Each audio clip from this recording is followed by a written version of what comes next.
Hey everybody, this is Stuart with Wine on the Diamond. Today I'm going to be reviewing the 2020 Ivory and Burt Old Vine Zinfandel. It's from Lodi, California. It is 15% alcohol by volume, and two things here. One, it's certified sustainable, so hey, if that makes a difference, and that's important. It also, it's really high on the big and bold meter. Do you see that? Look at that. Look at that. Look at that.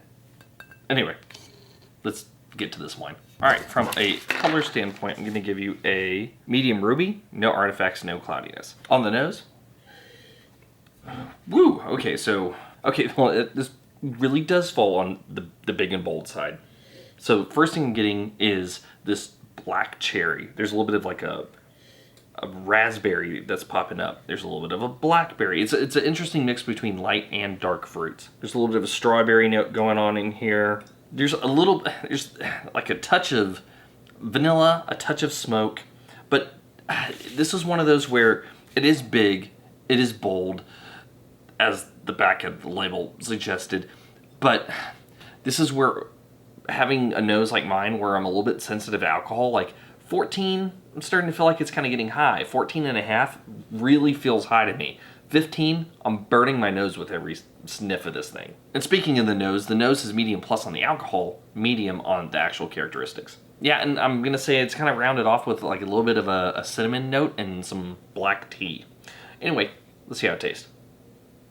So, it is big, it is bold. It's only slightly jammy though. Like, this actually does not feel like it's going off dry and further out in terms of like that residual sugar mixing in with the body and everything. It's a dry wine. It's it is high alcohol. Yeah, all the primary characteristics are there, all the secondary characteristics are there. The thing that is getting me about this wine is that there is something in here that I taste that I cannot smell. And the only way for me to describe it is like wax paper. Like tasting a wax paper. And I know that because like there are some candies that are made in wax paper, and when you're not totally paying attention and you think you peeled it all, you get a surprise whenever you chew that. And so that's kind of how I'm relating it. It's kind of this, you're tasting it, and then it's not a texture, it's just this kind of like waxy, maybe plasticky, like a little bit of a plasticky kind of taste that is present in this wine that I'm not detecting on the nose. Also, that black tea is a lot stronger on the mid palate than I thought it would be. It's just kind of noticeable on the nose, but it actually kicks a little bit harder on that mid palate. So I'm going to say you're a full-bodied wine and you have medium plus acid. So let's get to the blick. From a balance standpoint, I think structurally, I mean, you're fine for a Zinfandel. They can be pretty high alcohol. It's not like you're 15.5 or 16 or something crazy like that. You're still within kind of that standardish Zinfandel range. So I think overall, especially with the rest of the body and everything, I think you're fine. If the alcohol was higher, then I would say the body and the alcohol would be out of balance. But in this case, I don't see that.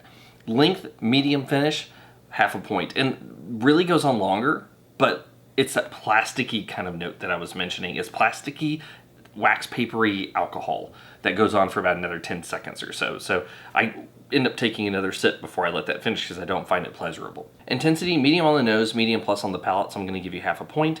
And in terms of complexity, I'm getting red fruits, I'm getting dark fruits, I'm getting some secondary, I'm getting a little bit of plasticky things. I'm going to keep bringing that up because I just don't know why I'm detecting that. It's a really weird thing. I even tried a different wine off camera before this, and it wasn't there at all. It's just with this bottle of wine. Yeah, so I'm going to go ahead and just give you half a point for complexity. So once you add everything up, you're a good wine. I don't know if over time that plasticky kind of element that I'm getting is going to be kind of mellow out if you let it age a little bit. It does have some aging potential. Oh, one thing I forgot to mention, the tannins are actually medium. So they're present, but this isn't a crazy high tannic wine. It still has a little bit of a grip. Okay, now I'm going back to the final rating. This can age for a little bit. You can drink it now. I don't know if it's just maybe this bottle that I got that has a kind of off note that I'm just not finding pleasurable on the palate, but I don't know. I feel like chewing on plastic, and this wine might be up your alley. But for me, I might let it mellow a little bit and see if that element kind of goes away. Hopefully it does. Anyway, it's Mr. Will with Wine on the Dime. If you like today's review, please like, subscribe, and comment. Have you had the Ivory Burt 2020 Old Vine Zinfandel? Let me know in the comments below, and I'll see y'all again soon with another review from Wine on the Dime.